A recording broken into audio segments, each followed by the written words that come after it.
नमस्कार दोस्तों, कैसे हैं आप सभी लोग। स्वागत है आप सभी का हमारे channel my audio book library में और एक और नई वीडियो में। आज हम करने वाले हैं क्लास 11th की पॉलिटिकल साइंस की बुक भारत के संविधान का पार्ट नंबर 3 चुनाव और प्रतिनिधित्व। तो दोस्तों बिना किसी देरी के वीडियो को शुरू करते हैं, लेकिन उससे पहले छोटी सी रिक्वेस्ट की वीडियो को लाइक और शेयर ज़रूर कर दिया कीजिए और उस पर अपने कमेंट्स भी लिख दीजिए कि आपको किस बुक की अभी ज़रूरत है। कोई बुक यदि आप यहाँ पे चाहते हैं तो प्लीज़ हमें कमेंट कीजिए। और इस बुक का पूरे होते ही आपके लिए हम बहुत ही अच्छी अच्छी बुक्स और भी स्टोरीज और उपन्यास वगैरह हम इस बुक के पूरे होते ही डालना शुरू करेंगे। सिलेबस अपनी जगह आएगा, वो आता ही रहेगा, हम बता देंगे आपको बीच बीच में जैसे ही हम सिलेबस डालेंगे।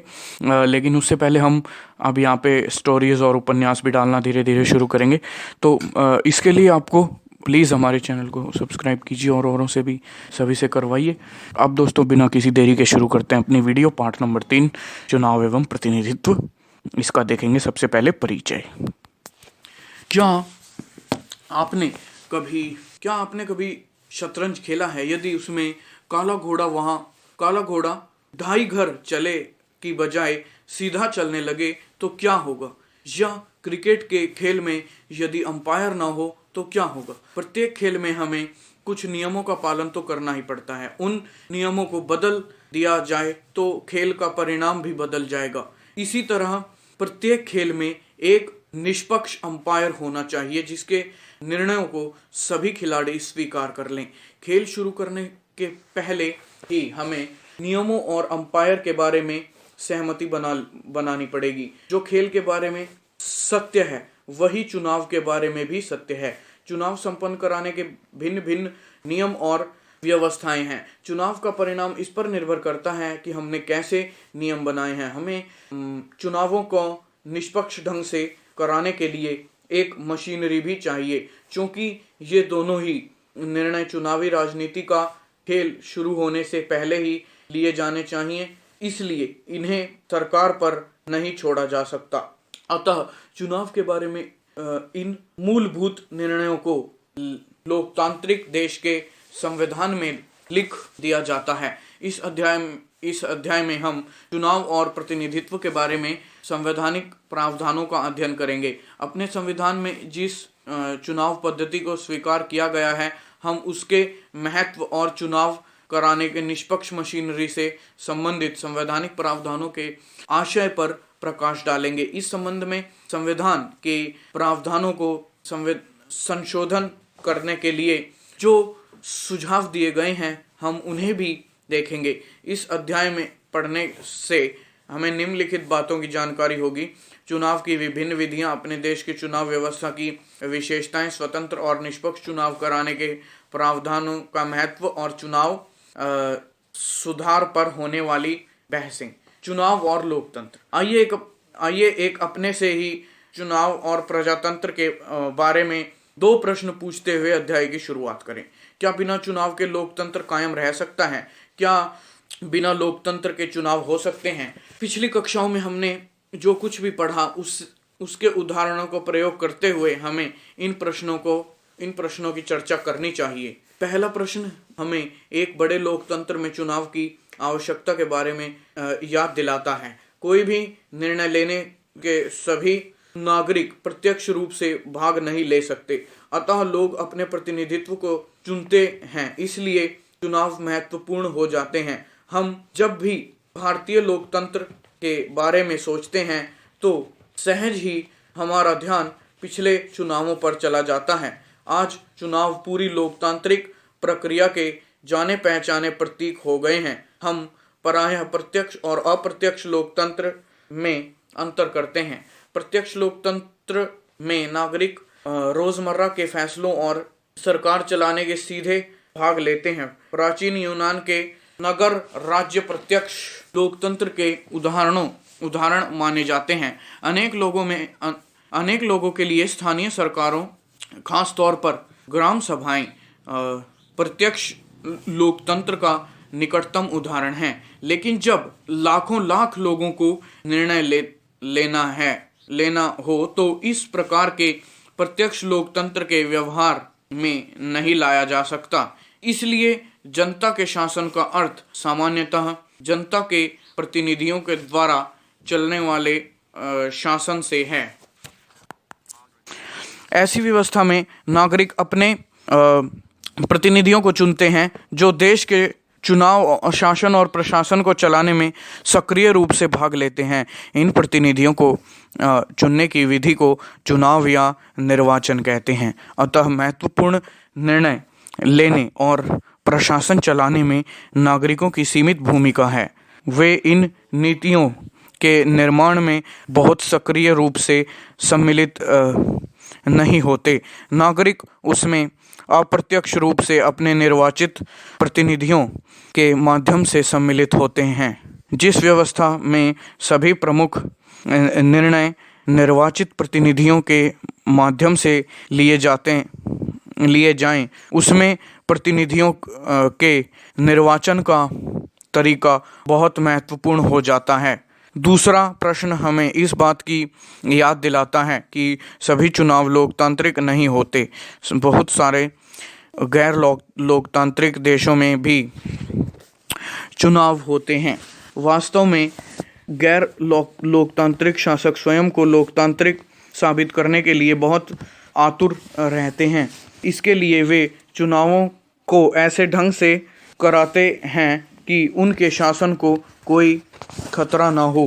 क्या आप ऐसे कुछ गैर लोकतांत्रिक चुनावों के उदाहरण दे सकते हैं? आपकी राय में कौन सी बात एक लोकतांत्रिक चुनाव को एक गैर लोकतांत्रिक चुनाव से अलग करती है?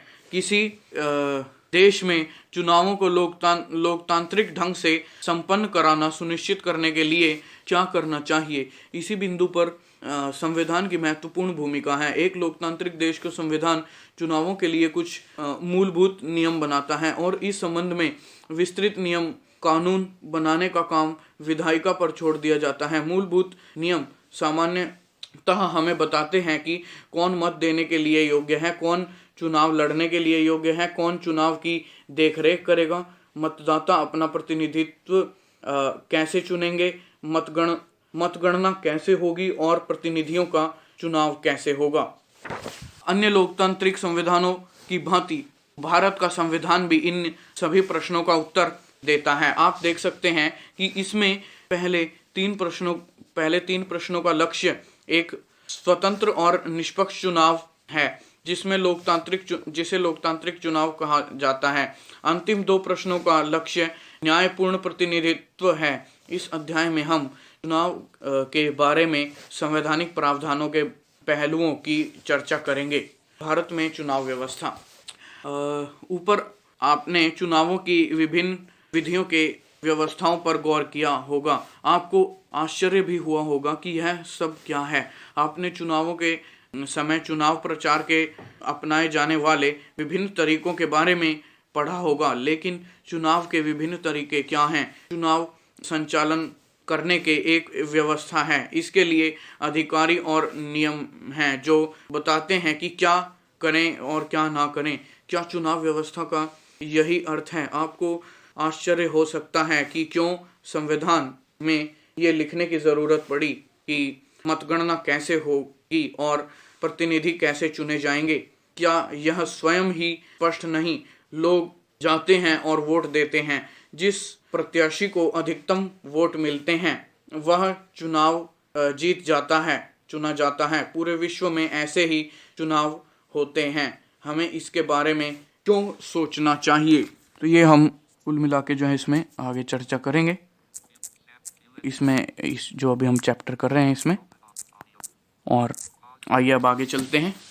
आगे आता है हमें इसलिए सोचना चाहिए क्योंकि ये प्रश्न उतना सरल नहीं जितना हमें लगता है। हम अपनी ही चुनाव व्यवस्था में इतना लीन हैं कि हमें लगता है कि कोई और तरीका ही नहीं हो सकता। लोकतांत्रिक चुनाव में जनता वोट देती है और उसकी इच्छा ही तय करती है कि कौन चुनाव जीतेगा, लेकिन लोगों के द्वारा अपनी रुचि को व्यक्त करने के अनेक तरीके हो सकते हैं और उनकी पसंद के गणना करने की भी बहुत सारी विधियां हो सकती हैं।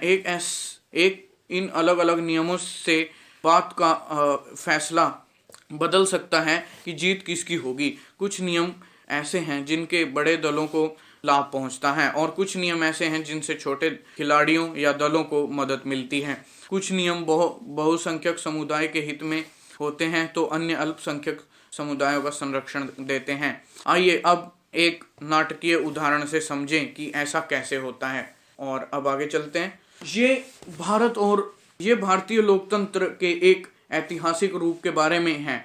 1984 के लोकसभा चुनाव में कांग्रेस पार्टी ने 543 सीटों में से 415 सीटें जीती, जो कुल सीटों का 80% से भी अधिक हैं। लोकसभा चुनावों में किसी दल को ऐसी सफलता कभी नहीं मिली। इस चुनाव से क्या पता चलता है? कांग्रेस पार्टी को 3/4 सीटें मिली। क्या इसका यह अर्थ है कि प्रत्येक 5 भारतीय नागरिकों में से 4 ने कांग्रेस को वोट दिया? वास्तव में नहीं। कांग्रेस पार्टी को 48% वोट मिले। इसका अर्थ यह हुआ कि कुल मिलाकर जितने लोगों ने मतदान किया उसमें केवल 48% लोगों ने कांग्रेस को वोट दिया, लेकिन पार्टी को 80% से भी अधिक सीटें मिली। अन्य दलों के प्रदर्शन को देखें तो भाजपा को 7.4% वोट मिले, लेकिन 1% से भी कम सीटें मिली। ऐसा कैसे हुआ? ऐसा इसलिए हुआ क्योंकि हम अपने देश में चुनाव की एक विशेष पद्धति का पालन करते हैं। इस व्यवस्था में पूरे देश के 543 निर्वाचन क्षेत्रों में पूरे देश को 543 निर्वाचित क्षेत्रों में बांट दिया जाता है। प्रत्येक निर्वाचित क्षेत्र से एक प्रतिनिधि चुना जाता है। उस निर्वाचन क्षेत्र में जिस प्रत्याशी को सबसे अधिक वोट मिलते हैं उसे निर्वाचित घोषित कर दिया जाता है। यह ध्यान रखना जरूरी है कि इस व्यवस्था में जिस प्रत्याशी को अन्य सभी प्रत्याशियों से अधिक वोट मिल जाते हैं उसे ही निर्वाचित घोषित कर दिया जाता है। विजयी प्रत्याशी के लिए यह जरूरी नहीं कि उसे कुल मतों का बहुमत मिले। इस विधि को जो सबसे आगे वही जीते प्रणाली कहते हैं। चुनावी दौर में जो प्रत्याशी अन्य प्रत्याशियों के मुकाबले सबसे आगे जीत कर जाता है वही विजयी होता है। इसे बहुलवादी व्यवस्था भी कहते हैं। संविधान इसी विधि को स्वीकार करता है। आइए अपने उदाहरण की ओर चलें। कांग्रेस पार्टी को प्राप्त मतों के अनुपात से ज्यादा सीटें इसलिए मिली क्योंकि अपने निर्वाचन क्षेत्रों में जहां उसके प्रत्याशी जीते उन्हें 50% से भी कम वोट मिले। यदि चुनाव मैदान में कई प्रत्याशी हों तो जीतने वाले प्रत्याशी को प्रायः 50% से भी कम वोट मिलते हैं। सभी हारने वाले प्रत्याशियों के वोट बेकार चले जाते हैं क्योंकि इन वोटों के आधार पर उन प्रत्याशियों या दलों को कोई सीट नहीं मिलती। मान लीजिए कि किसी पार्टी को प्रत्येक निर्वाचन क्षेत्र में 25% वोट मिलते हैं, लेकिन अन्य प्रत्याशियों को उससे भी कम वोट मिलते हैं। उस स्थिति में केवल 25% या उससे कम वोट पाकर कोई दल सभी सीटें जीत सकता है। अब समानुपातिक प्रतिनिधित्व पे चलते हम। आइए इसकी तुलना इजराइल में होने वाले चुनावों से करें, जहां एक बिल्कुल भिन्न चुनाव व्यवस्था का पालन किया जाता है। इजराइल में मतगणना के बाद प्रत्येक पार्टी को संसद में उसी अनुपात में सीटें दे दी जाती हैं जिस अनुपात में उन्हें वोटों का हिस्सा मिलता है। प्रत्येक पार्टी चुनावों से पहले अपने प्रत्याशियों की एक प्राथमिक सूची जारी करती है और अपने उतने ही प्रत्याशियों को उस प्राथमिकता सूची में चुन लेती है जितने सीटों का कोटा उसे दिया जाता है। चुनावों की इस व्यवस्था को समानुपातिक प्रतिनिधित्व प्रणाली कहते हैं। इस प्रणाली में किसी पार्टी को उतनी ही प्रतिशत सीटें मिलती हैं जितनी प्रतिशत उसे वोट मिलते हैं। समानुपातिक प्रतिनिधित्व के 2 प्रकार हैं। अब वो क्या है? कुछ देशों जैसे इजराइल या नीदरलैंड में पूरे देश को एक निर्वाचित क्षेत्र मान लिया जाता है और प्रत्येक पार्टी को राष्ट्रीय चुनावों में प्राप्त वोटों के अनुपात में सीटें दे दी जाती हैं। दूसरा तरीका अर्जेंटीना, पुर्तगाल में देखने को मिलता है, जहां पूरे देश को बहुसंसदीय निर्वाचन क्षेत्रों में बांट दिया जाता है। प्रत्येक पार्टी प्रत्येक निर्वाचन क्षेत्र के लिए अपने प्रत्याशियों की एक सूची जारी करती है, जिसमें उसने उतने ही नाम होते हैं जितने प्रत्याशियों को उस निर्वाचन क्षेत्र से चुना जाना होता है। इन दोनों ही रूपों में मतदाता राजनीतिक दलों को वोट देते हैं, न कि उनके प्रत्याशियों को। एक पार्टी को किसी निर्वाचन क्षेत्र में जितने मत प्राप्त होते हैं, उसी आधार पर उसे उस निर्वाचन क्षेत्र में सीटें दे दी जाती हैं। अतः किसी निर्वाचन क्षेत्र के प्रतिनिधि वास्तव में राजनीतिक दलों के प्रतिनिधि होते हैं। इन दोनों ही रूपों में मतदाता राजनीतिक दलों को वोट देते हैं, न कि उनके प्रत्याशियों को।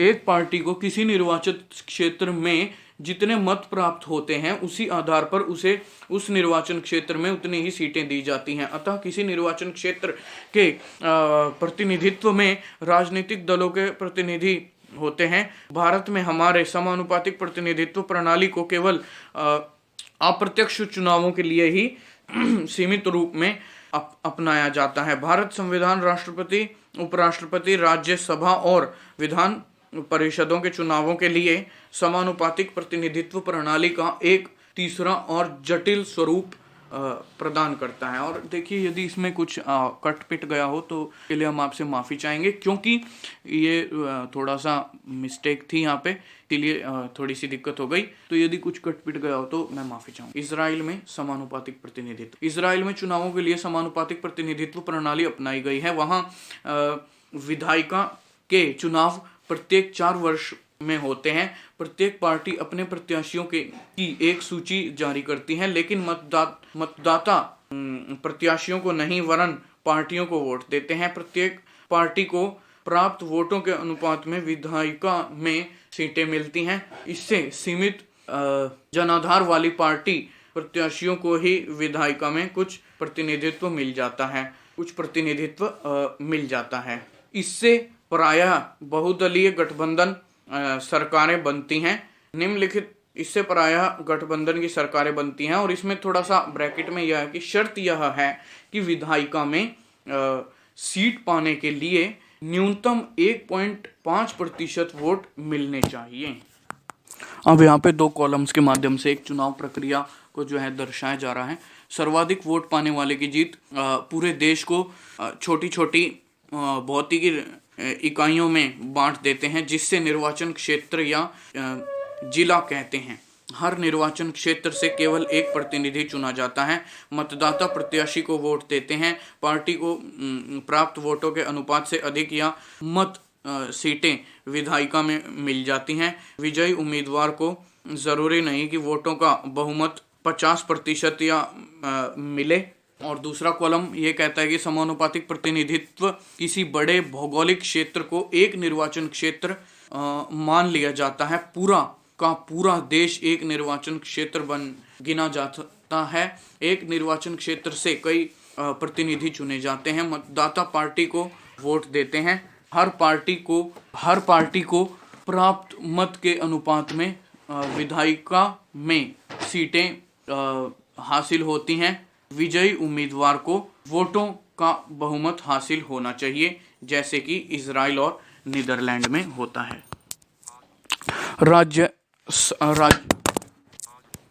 राज्यसभा के चुनावों में समानुपातिक प्रतिनिधित्व की प्रणाली। समानुपातिक प्रतिनिधित्व का एक तीसरा स्वरूप हमें भारत के राज्य सभा के चुनावों में देखने को मिलता है। इसे एकल संकीर्णीय मत प्रणाली कहते हैं।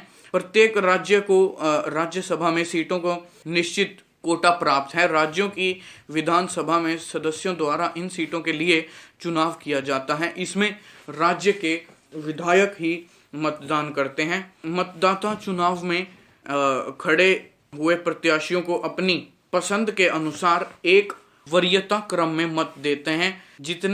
जीतने के लिए किसी प्रत्याशी को मतों का एक कोटा प्राप्त करना पड़ता है, जो कि एक यहाँ पे मैं एक फॉर्मूला दिया गया है उसके अनुसार होता है। इसकी जानकारी अपने पक्ष से प्राप्त कर। इस प्रश्न के उत्तर का अनुमान लगाना बहुत कठिन नहीं है। यदि हमने जो ऊपर बॉक्स में राज्यसभा की चुनाव प्रक्रिया के बारे में पढ़ा होगा तो हमारी समझ में यह आया होगा कि यह प्रक्रिया काफी जटिल है और किसी छोटे देश में तो लागू हो सकती है, पर उपमहाद्वीप जैसे विशाल देश भारत में नहीं। सर्वाधिक वोट से जीत वाली व्यवस्था को सफलता इसकी लोकप्रियता का कारण है। उन सामान्य मतदाताओं के लिए जिन्हें राजनीति और चुनाव का विशेष ज्ञान नहीं है, इस पूरी चुनाव व्यवस्था को समीक्षा अत्यंत सरल है। इसके अतिरिक्त चुनाव के समय मतदाताओं के पास स्पष्ट विकल्प होते हैं। मतदाताओं को वोट करते समय किसी प्रत्याशी या दल को केवल स्वीकृति प्रदान करनी होती है। राजनीति की वास्तविकता को ध्यान में रखकर मतदाता किसी प्रत्याशी को भी वरीयता दे सकते हैं और किसी दल को भी। वह चाहे तो इन दोनों में मतदान के समय संतुलन बनाने की भी कोशिश कर सकते हैं और यह प्रणाली मतदाताओं को केवल दलों में ही नहीं वरन उम्मीदवारों में भी चयन का स्पष्ट विकल्प देती है। अन्य चुनाव व्यवस्थाओं में खास तौर से समानुपातिक प्रतिनिधित्व प्रणाली में मतदाताओं को किसी भी दल को चुनने का विकल्प दिया जाता है, लेकिन प्रत्याशियों को चयन पार्टी द्वारा जारी की गई सूची के अनुसार होता है। इस प्रकार किसी क्षेत्र विशेष का प्रतिनिधित्व करने वाला और उसके प्रति उत्तरदायी कोई एक प्रतिनिधि नहीं होता, लेकिन सर्वाधिक वोट से जीत वाली व्यवस्था में किसी निर्वाचन क्षेत्र के मतदाता जानते हैं कि उनका प्रतिनिधित्व कौन कर रहा है या उसके लिए किसे उत्तरदायी ठहराया जाएगा। लेकिन सबसे महत्वपूर्ण बात यह है कि संविधान निर्माता समझते थे कि समानुपातिक प्रतिनिधित्व प्रणाली पर आधारित चुनाव संसदीय प्रणाली में सरकार के स्थायित्व के लिए उपयुक्त नहीं होंगे। अगले अध्याय में हम संसदीय प्रणाली की प्रकृति के बारे में पढ़ेंगे। इस व्यवस्था की मांग है कि कार्यपालिका को विधायिका में बहुमत प्राप्त हो। आप देखेंगे कि समानुपातिक प्रतिनिधित्व प्रणाली में स्पष्ट बहुमत मिलने में कठिनाई होगी, क्योंकि मतों का प्रतिशत के अनुपात में विधायिका में सीटें बढ़ जाएंगी। सर्वाधिक मत के जीत वाली प्रणाली को अमूमन बड़े दलों या गठबंधनों को बोनस के रूप में कुछ अंगीकृत सीटें मिल जाती हैं। आप सोच रहे होंगे कि मैं इतनी स्पीड में क्यों पढ़ रहा हूँ, क्योंकि देखिए हमने आपको पहले ही कहा है कि इस चैनल पे हम सिर्फ रीडिंग के लिए लेसन्स डालेंगे और एक ऑडियो बुक के रूप में इसे डालेंगे। ये सीटें उन्हें प्राप्त मतों के अनुपात में अधिक होती हैं। अतः यह प्रणाली एक स्थायी सरकार बनाने का कार्य प्रशस्त कर सकती है, सरकार को सुचारू और प्रभावी ढंग से काम करने का अवसर देती है। अंत में सर्वाधिक मत से जीत वाली प्रणाली एक निर्वाचन क्षेत्र में विभिन्न सामाजिक वर्गों को एकजुट कर चुनाव जीतने में मदद करती है। भारत जैसे विविधताओं वाले देश में समानुपातिक प्रतिनिधित्व प्रणाली प्रत्येक समुदाय को अपनी एक राष्ट्रव्यापी पार्टी बनाने को प्रेरित करती है। संभवतः यह बात भी हमारे संविधान बनाने वालों के दिमाग में रही होगी। अब आगे चलेंगे।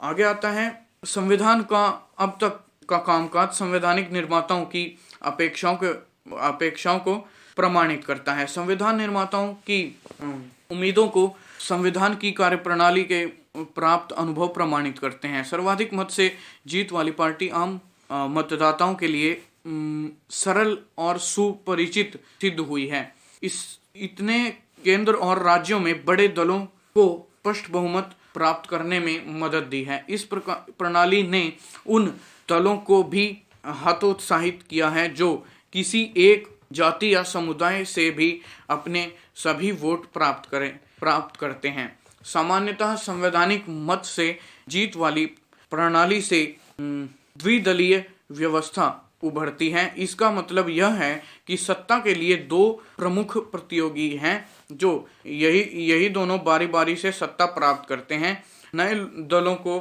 किसी तीसरी पार्टी को इस प्रतियोगिता में सम्मिलित होने और सत्ता प्राप्त करने में कठिनाई होती है। इस संदर्भ में भारत में इस प्रणाली का अनुभव कुछ अलग है। स्वतंत्रता के बाद यद्यपि हमने सर्वाधिक मत से जीत वाली प्रणाली अपनाई, फिर भी एक दल का वर्चस्व उभर कर सामने आया। इसके साथ साथ अनेक छोटे दल भी अस्तित्व में रहे।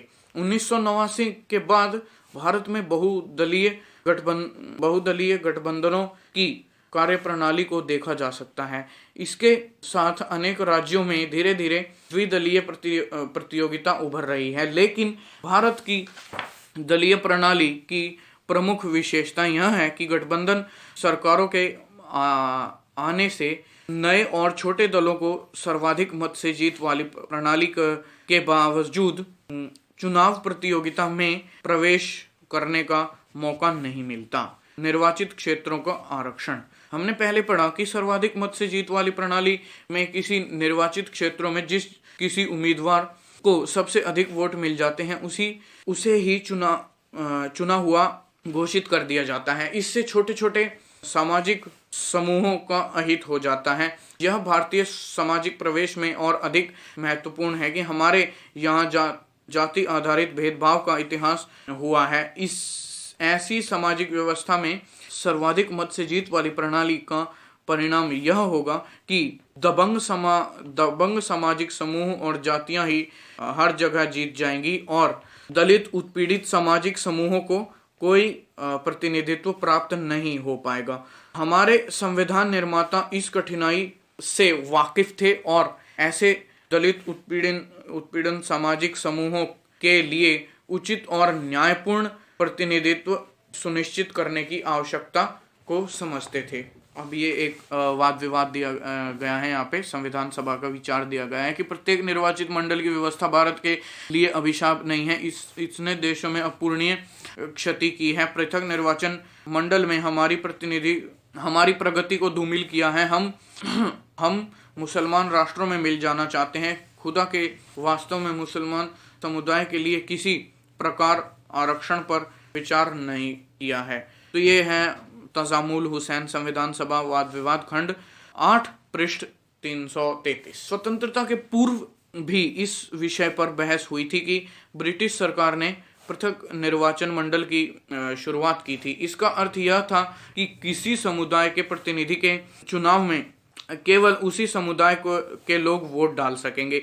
संविधान सभा के अनेक सदस्यों को इस पर शंका थी। उनका विचार था कि यह व्यवस्था हमारे उद्देश्यों को पूरा नहीं करेगी, इसलिए आरक्षित निर्वाचन क्षेत्रों की व्यवस्था को अपनाया गया। इस व्यवस्था के अंतर्गत किसी निर्वाचन क्षेत्र में सभी मतदाता वोट तो डालेंगे, लेकिन प्रत्याशित केवल उसी समुदाय या सामाजिक वर्ग का होगा जिसके लिए वह सीट जो है आरक्षित है। अनेक ऐसे सामाजिक समूह हैं जो पूरे देश में फैले हुए हैं। किसी एक निर्वाचन क्षेत्र में उनकी इतनी संख्या नहीं होती कि वे किसी प्रत्याशी की जीत को प्रभावित कर सकें, लेकिन पूरे देश पर नजर डालने पर वे अच्छे खासे बड़े समूह के रूप में दिखाई देते हैं। उन्हें समुचित प्रतिनिधित्व देने के लिए आरक्षण की व्यवस्था जरूरी हो जाती है। संविधान अनुसूचित जातियों को और अनुसूचित जनजातियों के लिए लोकसभा और राज्यसभा और विधानसभाओं में आरक्षण की व्यवस्था करता है। प्रारंभ में यह व्यवस्था 10 वर्ष के लिए थी, लेकिन अब अनेक संवैधानिक संशोधनों द्वारा इसे बढ़ाकर 2010 तक कर दिया गया है। ये एक पुरानी किताब है, इसके आगे भी अब चल रही है। ये आरक्षण अवधि खत्म होने पर संसद इसे और आगे बढ़ाने का निर्णय ले सकती है। इन दोनों समूहों के आरक्षित सीटों को वही अनुपात है जो भारत की जनसंख्या में इतना अनुपात है। आज लोकसभा की 543 निर्वाचित सीटों में 79 अनुसूचित जाति और 41 अनुसूचित जनजाति के लिए आरक्षित हैं। अब आगे चलें। लेकिन मैं भारत के आदिवासियों की ओर से कुछ कहना चाहता हूँ। ब्रिटिश सरकार प्रमुख राजनीतिक दलों और हर प्रबुद्ध भारतीय नागरिक को धन्यवाद कि उनके ही कारण हमें अभी तक ऐसे अलग थलग करके रखा गया था, जैसे किसी को चिड़ियाघर में रख दिया जाता है। हम आपके साथ घुलने मिलने को तैयार हैं और इसी कारण हमने व्यवस्थापिकाओं में सीटों के आरक्षण की मांग पर जोर दिया है। हमारे पृथक प्रतिनिधित्व की मांग यही है कि 1935 के अधिनियम के अंतर्गत पूरे भारत की सभी विधानसभाओं में 1585 में कुल 24 विधायक आदिवासी थे और केंद्र में एक भी नहीं था। ये जयपाल सिंह के विचार हैं। संविधान सभा वाद विवाद खंड 5 पृष्ठ 226। कौन से निर्वाचन क्षेत्र आरक्षित होंगे, यह कौन तय करता है? किस आधार पर यह निर्णय लिया जाएगा? यह निर्णय एक स्वतंत्र संस्था द्वारा लिया जाता है जिससे पराधीन आयोग कहते हैं। राष्ट्रपति परिसीमन आयोग का गठन करते हैं। यह चुनाव आयोग के साथ मिलकर काम करता है। इसका गठन पूरे देश में निर्वाचित क्षेत्रों की सीमा खींचने के उद्देश्य से किया जाता है। प्रत्येक राज्य में आरक्षण के लिए निर्वाचन क्षेत्रों का एक कोटा होता है जो उस राज्य में अनुसूचित जाति या अनुसूचित जनजाति की संख्या के अनुसार अनुपात में होता है। परिसीमन के बाद परिसीमन आयोग प्रत्येक निर्वाचन क्षेत्र में जनसंख्या की संरचना देखता है। जिन निर्वाचन क्षेत्रों में अनुसूचित जनजातियों की जनसंख्या सबसे ज्यादा होती है उसे उनके लिए आरक्षित कर दिया जाता है। अनुसूचित जातियों के मामले में परिसीमन आयोग दो बातों पर ध्यान देता है। आयोग उन निर्वाचन क्षेत्रों को चुनता है जिसमें अनुसूचित जातियों का अनुपात ज्यादा होता है, लेकिन वह इन निर्वाचित क्षेत्रों को राज्य के विभिन्न भागों में फैला देता है। ऐसा इसलिए कि अनुसूचित जातियों को पूरे देश में बिखराव समरूप है। जब कभी भी परिसीमन का काम होता है, इन आरक्षित निर्वाचन क्षेत्रों में कुछ परिवर्तन कर दिया जाता है। संविधान अन्य उपेक्षित या कमजोर वर्गों के लिए इस प्रकार के आरक्षण की कोई व्यवस्था नहीं करता। इधर लोकसभा और राज्यों की विधानसभाओं में महिलाओं के लिए आरक्षण की जोरदार मांग उठती है। यह देखते हुए कि प्रतिनिधि संस्थाओं में बहुत कम महिलाएं चुनी जाती हैं, उनके लिए 1/3 सीटें आरक्षित करने की बात हो रही है। शहरी और ग्रामीण स्थानीय सरकारों में महिलाओं के लिए सीटें आरक्षित कर दी गई हैं। इससे हम स्थानीय सरकार वाले अध्याय में पढ़ेंगे। लोकसभा और विधानसभाओं में ऐसी ही व्यवस्था करने के लिए संविधान का संशोधन करना पड़ेगा। इसके बाद लोकसभा में कई बार संशोधन प्रस्ताव लाया गया, उस समय पारित नहीं किया गया। स्वतंत्र और निष्पक्ष चुनाव। किसी भी चुनाव प्रणाली की कसौटी यह है कि वह एक स्वतंत्र और निष्पक्ष चुनाव प्रक्रिया सुनिश्चित कर सके। यदि हम लोकतंत्र को एक जमीनी हकीकत बनाना चाहते हैं तो यह जरूरी है कि चुनाव प्रणाली निष्पक्ष और पारदर्शी हो। चुनाव प्रणाली ऐसी होनी चाहिए जिससे मतदाताओं की आकांक्षाएं चुनाव परिणामों के न्यायपूर्ण ढंग से व्यक्त हो सकें। चुनाव परिणामों में न्यायपूर्ण ढंग से व्यक्त हो सकें। अब आगे चलते हैं। सार्वभौमिक व्यक्त मताधिकार और चुनाव लड़ने का अधिकार। चुनाव का तरीका निर्धारित करने के अतिरिक्त संविधान चुनावों के बारे में 2 अन्य मूल प्रश्नों के उत्तर देता है। मतदाता कौन है और कौन चुनाव लड़ रहे हैं। इन दोनों बिंदुओं पर हमारे संविधान पूर्ण रूप से स्थापित लोकतांत्रिक परंपराओं का पालन करता है। आप जानते हैं कि लोकतांत्रिक चुनावों में देश के सभी वयस्क नागरिकों को चुनाव में वोट देने का अधिकार होना जरूरी है। इसी को सार्वभौमिक वयस्क मताधिकार के नाम से जानते हैं। अनेक देशों में नागरिकों को इस अधिकार को प्राप्त करने के लिए अपने शासकों से बहुत लंबी लड़ाई लड़नी पड़ती है। बहुत से देशों में तो महिलाओं को यह अधिकार काफी देर से और बड़े संघर्ष के बाद मिलता है। भारतीय संविधान निर्माताओं ने एक महत्वपूर्ण निर्णय के द्वारा प्रत्येक वयस्क भारतीय नागरिक को वोट देने का अधिकार प्रदान किया। 1989 तक 21 वर्ष से ऊपर के भारतीय नागरिकों को वयस्क भारतीय माना जाता था। 1989 में संविधान के एक संशोधन के द्वारा इसे घटाकर 18 वर्ष कर दिया गया।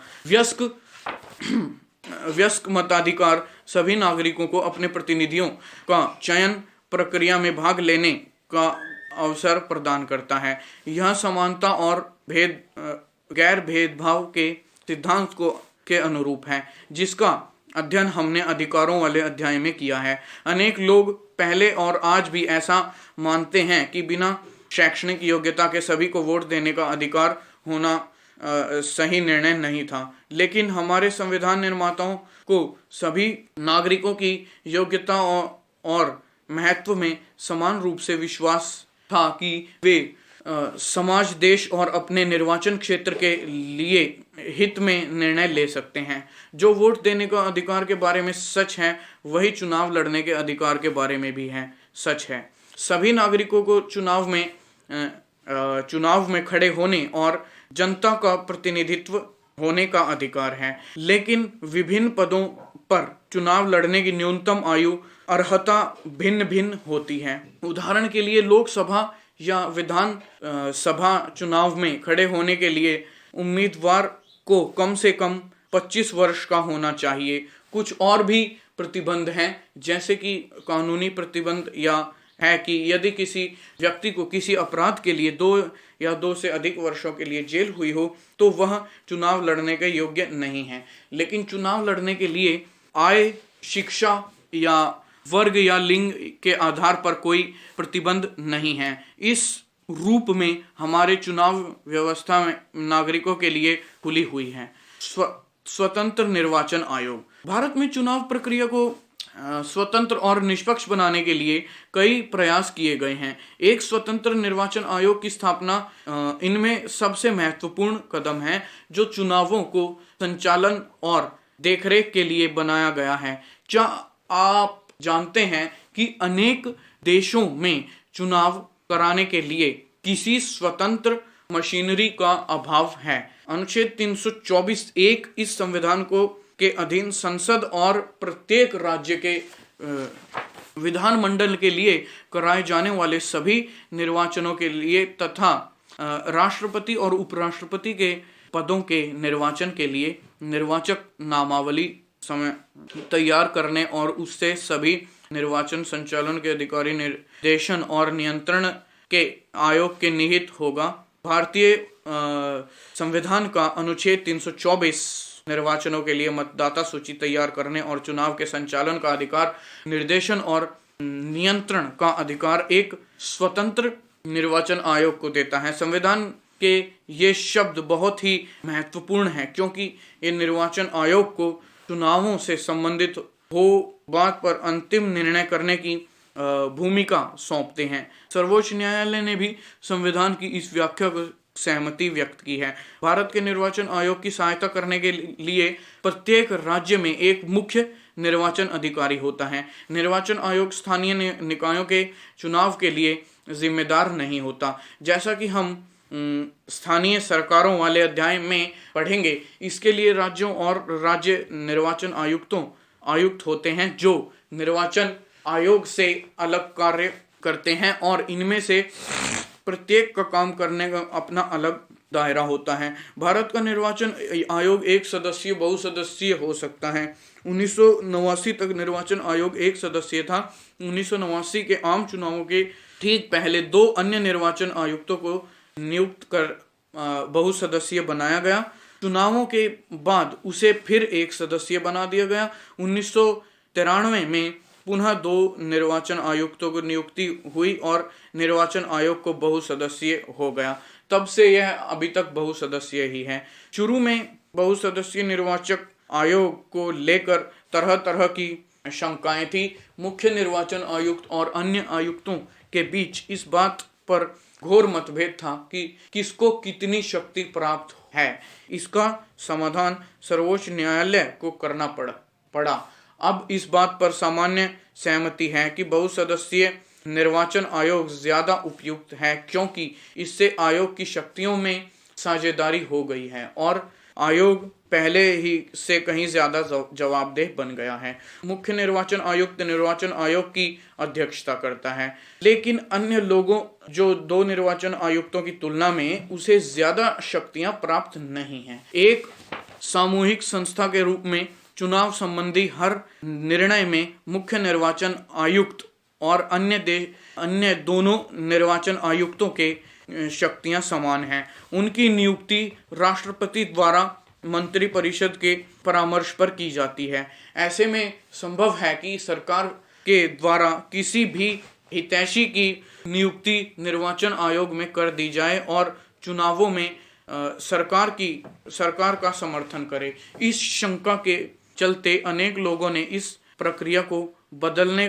का सुझाव दिया है। उनका सुझाव यह है कि इसके लिए एक भिन्न प्रक्रिया का पालन किया जाना चाहिए, जिसमें मुख्य निर्वाचन आयुक्तों की नियुक्ति में विपक्ष के नेता और भारत के मुख्य न्यायाधीश से परामर्श करना जरूरी होता है। संविधान मुख्य निर्वाचन आयुक्त और निर्वाचन आयुक्तों के कार्यकाल की सुरक्षा देता है। उन्हें 6 वर्षों के लिए अथवा 65 वर्ष की आयु तक जो पहले खत्म हो के लिए नियुक्त किया जाता है। मुख्य निर्वाचन आयुक्त को कार्यकाल समाप्त होने के पूर्व राष्ट्रपति द्वारा हटाया जा सकता है, पर इसके लिए संसद के दोनों सदनों का विशेष बहुमत से पारित कर इस आशय का एक प्रतिवेदन राष्ट्रपति को भेजना होगा। ऐसा यह सुनिश्चित करने के लिए किया गया है कि कोई भी सरकार उस मुख्य निर्वाचन आयुक्त को ना हटा सके और चुनाव में उसकी तरफदारी करने से मना करे। निर्वाचन आयुक्त को भारत का राष्ट्रपति हटा सकता है। अब एक विशेष बहुमत का बॉक्स है। विशेष बहुमत का अर्थ है उपस्थित और मतदान करने वाले सदस्यों का 2/3 बहुमत, सदन की कुल सदस्य संख्या का साधारण बहुमत। मान लीजिए कि आपको अपनी कक्षा में विशेष बहुमत से एक प्रस्ताव पारित करना है। कल्पना करें कि आपकी कक्षा में 75 विद्यार्थी हैं, लेकिन मतदान के दिन केवल 51 विद्यार्थी उपस्थित हैं और उनमें केवल 50 ने ही मतदान में भाग लिया। इस परिस्थिति में आप कब कह सकेंगे कि प्रस्ताव विशेष बहुमत से पारित हुआ है? इस पुस्तक के कम से कम 3 अध्यायों में आपको विशेष बहुमत का उल्लेख मिलेगा। एक तो कार्यपालिका से संबंधित अगले ही अध्याय में है, जहां राष्ट्रपति को महाभियोग का उल्लेख किया गया है। भारत के निर्वाचन आयोग के पास काफी सारे काम हैं। वह मतदाता सूचियों को नया करने का काम देख-रेख करता है, पूरा प्रयास करता है कि मतदाता सूचियों में गलतियां ना हो, अर्थात पंजीकृत मतदाताओं के नाम छूट जाएं और ना ही उसमें ऐसे लोगों के नाम हों जो मतदान के अयोग्य हैं और या जीवित नहीं हैं। वह चुनाव का समय और चुनावों का पूरा कार्यक्रम तय करता है। इस कार्यक्रम में निम्न बातों का उल्लेख होता है: चुनाव का अधिघोषणा, नामांकन प्रक्रिया शुरू करने की तिथि, मतदान की तिथि, मतगणना की तिथि और चुनाव परिणामों की घोषणा। इस पूरी प्रक्रिया में निर्वाचन आयोग को स्वतंत्र और निष्पक्ष चुनाव कराने के लिए निर्णय लेने का अधिकार है। वह पूरे देश, किसी राज्य या किसी निर्वाचन क्षेत्र में चुनावों को इस आधार पर स्थित या रद्द कर सकता है कि वहां माकूल माहौल नहीं है तथा स्वतंत्र और निष्पक्ष चुनाव नहीं कराए जा सकते।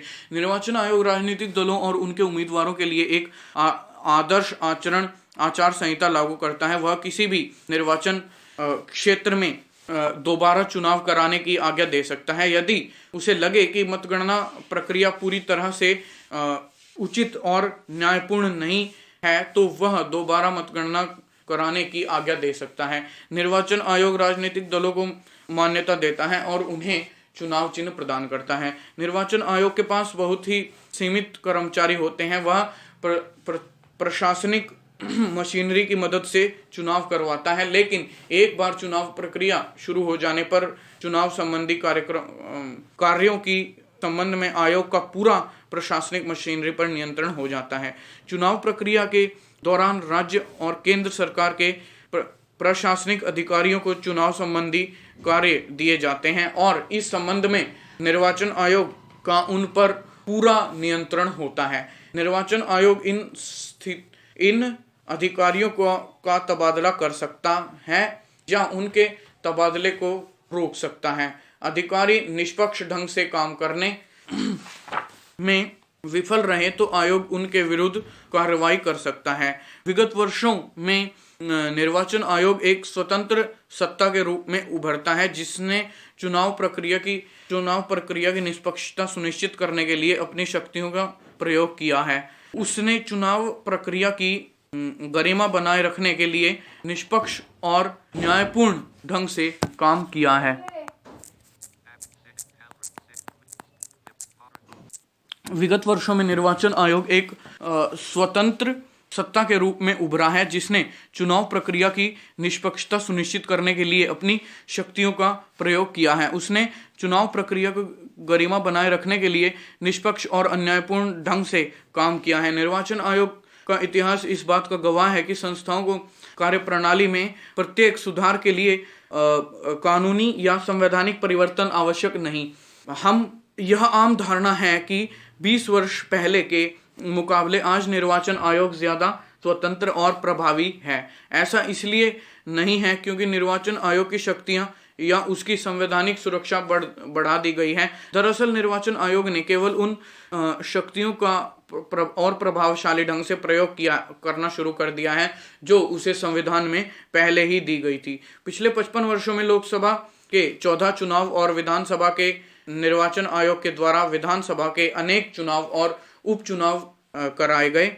निर्वाचन आयोग को असम, पंजाब तथा जम्मू और कश्मीर जैसे हिंसाग्रस्त क्षेत्रों में चुनाव कराने में अनेक कठिन परिस्थितियों का सामना करना पड़ा। उसे 1991 में पूरी चुनाव प्रक्रिया के बीच में ही रोकना पड़ा, क्योंकि चुनाव प्रचार के दौरान 1991 में पूर्व प्रधानमंत्री राजीव गांधी की हत्या कर दी गई थी। निर्वाचन आयोग को एक अन्य गंभीर समस्या का भी सामना करना पड़ा जब गुजरात विधानसभा भंग कर दी गई और चुनाव कराने पड़े। लेकिन निर्वाचन आयोग ने पाया कि राज्य में अप्रत्याशित हिंसा के कारण स्वतंत्र और निष्पक्ष चुनाव कराना तुरंत संभव नहीं है। निर्वाचन आयोग ने राज्य में विधानसभा चुनावों को कुछ महीनों के लिए स्थगित करने का निर्णय लिया। सर्वोच्च न्यायालय को निर्वाचन आयोग के इस निर्णय को अवैध ठहराया सर्वोच्च न्यायालय ने। और अब आगे चलें। आगे आता है चुनाव सुधार। चुनाव का कोई प्रणाली कभी आदर्श नहीं हो सकती, उसमें अनेक कमियां हो सकती हैं। लोकतांत्रिक समाज को अपने चुनावों को और अधिक स्वतंत्र और निष्पक्ष बनाने के तरीकों पर बराबर खोजते रहना पड़ता है। वयस्क मताधिकार, चुनाव लड़ने के स्वतंत्रता और एक स्वतंत्र निर्वाचन आयोग की स्थापना को स्वीकार कर भारत में चुनावों को स्वतंत्र और निष्पक्ष बनाने की कोशिश की गई है। लेकिन पिछले 55 वर्षों के अनुभवों के बाद हमारी चुनाव प्रणाली में सुधार के लिए अपने सुझाव दिए गए हैं। चुनाव सुधारों के सुझाव निर्वाचन आयोग, विभिन्न राजनीतिक दलों, स्वतंत्र समूहों और अनेक विद्वानों द्वारा दिए गए हैं। इनमें से कुछ सुझाव इस अध्याय में उल्लिखित संवैधानिक प्रावधानों को संशोधित करने के बारे में हैं। हमारी चुनाव व्यवस्था को सर्वाधिक मत से जीत वाली प्रणाली में के स्थान पर किसी प्रकार की समानुपातिक प्रतिनिधित्व प्रणाली लागू करनी चाहिए। इससे राजनीतिक दलों को उसी अनुपात में सीटें मिलेंगी जिस अनुपात में उन्हें वोट मिलेंगे। संसद और विधानसभाओं में एक तिहाई सीटों पर महिलाओं को चुनने के लिए विशेष प्रावधान बनाए गए हैं। चुनावी राजनीति में धन के प्रभाव को नियंत्रित करने के लिए और अधिक कठोर प्रावधान होने चाहिए। सरकार को एक विशेष निधि से चुनाव खर्चों को भुगतान करना चाहिए। जिस उम्मीदवार के विरुद्ध फौजदारी का मुकदमा हो उसे चुनाव लड़ने से रोक दिया जाना चाहिए, भले ही उसने इसके विरुद्ध न्यायालय में अपील न कर रखी हो। चुनाव प्रचार में जाति और धर्म के आधार पर की जाने वाली किसी भी अपील को पूरी तरह से प्रतिबंधित कर देना चाहिए। राजनीतिक दलों की कार्यप्रणाली को नियंत्रित करने के लिए तथा उनकी कार्यविधि को और अधिक पारदर्शी तथा लोकतांत्रिक बनाने के लिए एक कानून देना चाहिए। ये कुछ सीमित सुझाव हैं। इन सुझावों को कोई आम राय नहीं है, लेकिन यदि उन पर आम राय बन भी जाए तो भी कानून और औपचारिक प्रावधान एक सीमा तक ही कारगर हो सकते हैं। वास्तव में स्वतंत्र और निष्पक्ष चुनाव तभी हो सकते हैं जब सभी उम्मीदवार, राजनीतिक दल और वे सभी लोग जो चुनाव प्रक्रिया में भाग लेते हैं लोकतांत्रिक प्रतिस्पर्धा की भावना का सम्मान करें।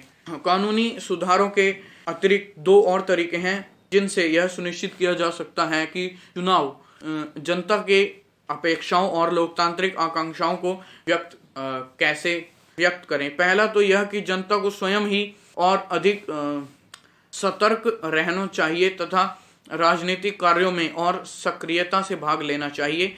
लेकिन आम आदमी के लिए नियमित रूप से राजनीतिक में भाग लेने की अपनी सीमाएं हैं। इसलिए ये जरूरी है कि अनेक राजनीतिक संस्थाओं और राजनीतिक संगठनों का विकास किया जाए जो स्वतंत्र और निष्पक्ष चुनाव सुनिश्चित करने के लिए पहरेदारी करें। अब आइए अंतिम टॉपिक देखते हैं, इसका जो है निष्कर्ष। इस अध्याय का क्या निष्कर्ष है देखिए। जिन देशों में प्रतिनिधित्व वाली लोकतंत्र है वहां चुनाव का प्रतिनिधित्व वाला स्वरूप लोकतंत्र को प्रभावी और विश्वसनीय बनाने में निर्वाचित भूमिका निभाता है। भारत में चुनाव व्यवस्था का सफलता अनेक आधारों पर जा सकती है। एक, हमारी चुनाव व्यवस्था ने मतदाताओं को न केवल अपने प्रतिनिधियों को चुनने की स्वतंत्रता दी है, बल्कि उन्हें केंद्र और राज्यों में शांतिपूर्ण ढंग से सरकार को बदलने की भी स्वतंत्रता है। दो, मतदाताओं ने चुनाव प्रक्रिया में लगातार रुचि ली है और उसमें भाग लिया है। चुनावों में भाग लेने वाले उम्मीदवार और दलों की संख्या लगातार बढ़ रही है।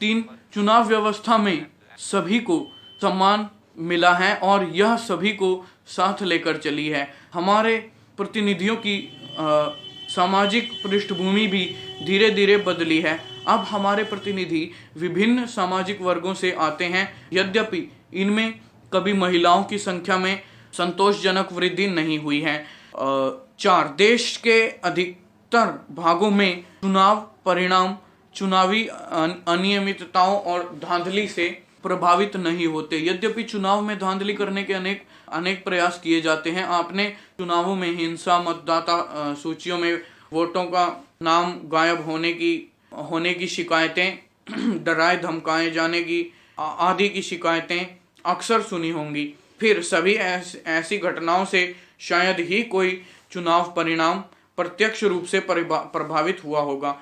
अंतिम और सबसे महत्वपूर्ण बात यह है कि चुनाव हमारे लोकतांत्रिक जीवन के अभिन्न अंग हो गए हैं।